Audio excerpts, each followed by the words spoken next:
আর তুচ্ছ করলে হাসিনা চলে আসবে, কিন্তু কোনো বিরোধ করবেন না। বিরোধ করলে বাংলাদেশ থাকবে না। আমরা একটা বাংলাদেশ পাইছি আবার। ৭১ আমরা জয়লাভ করিও জয়লাভ করতে পারি নাই। ৭৫ শেখ মুজিবের পতনের পরও আমরা পারি নাই। ৯০ আমরা জয়লাভ করেও পারি নাই। এই ২৪ যদি না পারি, জীবনও আমরা আর পারবো না। এই ৫ তারিখের পর থেকে ও অতি সাহেবরা কি ঘুষ খায়? আওয়াজ দেন, খাইলে কোন খায়, খাইলে না করলে খায় না, খায়। আপনারা বলেন না, ওনারা বলুক না, আল্লাহ আমাদের কুলুক মেরে দিচ্ছে নাকি? পুলিশে ঘুষ খায় না খায় না?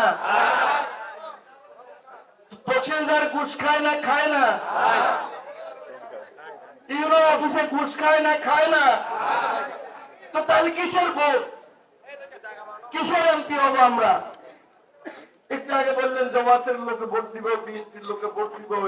আর জামাত আর বিএনপির রক্তে ১৭ বছর একাকার হয়ে গেছে। জামাতও ভুলে গেছে, বিএনপিও ভুলে গেছে। জামাত আর বিএনপির রক্ত বাংলাদেশে একাকার হয়ে গেছে। এক সিমেন্টের বস্তার মধ্যে ইলিয়াস আলীকে যেমন ফেলছে, কাজী শাকিক সিলেটের আরেক জামাতের রোকন একসাথে ফেলছে। ভুলে গেছে জামাত, ভুলে গেছে বিএনপি। কিসের বিরোধ? যে ভোটে উন করবে তারা ফুলের মালা দিয়ে দেবো, আমি দেবো, আমি দেবো। আমাকে না দিলে আমি ওয়াদা করলাম আমি দেব, কিন্তু কোনো বিরোধ করবেন না। বিরোধ করলে বাংলাদেশ থাকবে না। বুঝতে পারতেছেন না? আপনি তুচ্ছ করে বলেন ছাত্রদের দল, তুচ্ছ করে বলেন জামাত, জামাত তুচ্ছ করে বলে বিএনপি। আর তুচ্ছ করলে হাসিনা চলে আসবে। ভালো বিরোধী দল না থাকলে মানুষ তো বিরোধী দল চাইবে নাকি? চাইবে না? আপনারা ঘুষ খাবেন, আপনারা মাস্তানি করবেন, আপনারা টেন্ডারবাজি করবেন। ইউনো সাহেব ঘুষ খাবে, অতি সাহেব ঘুষ খাবে, তহসিলদার সাহেব ঘুষ খাবে।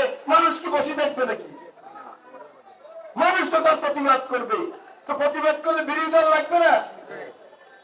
তো সেই বিরোধী দল যদি বিএনপি না হয়, সেই বিরোধী দল যদি জামাত না হয়, সেই বিরোধী দল যদি ছাত্রদের কেউ না হয়, আপনারা যদি বাই বাই খেলা খেলেন, হাসিনার মতো জাতীয় বাড়ির মতো বাই বাই খেলা খেলেন, তাহলে তো মানুষ তো সেই বিরোধী দল বুঝবে আমি আর তুমি, আমি আর জানি, আমি আর অমুক।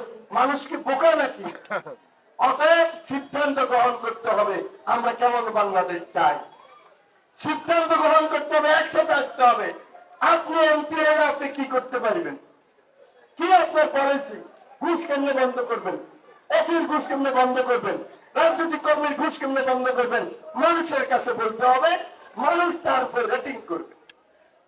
আপনি পাস করবেন, আপনার গলায় ফুলের মালা দেবো, 5 বছর আপনাকে সাহায্য করব, অন্যায় করলে আপনার বিরুদ্ধে বলবো।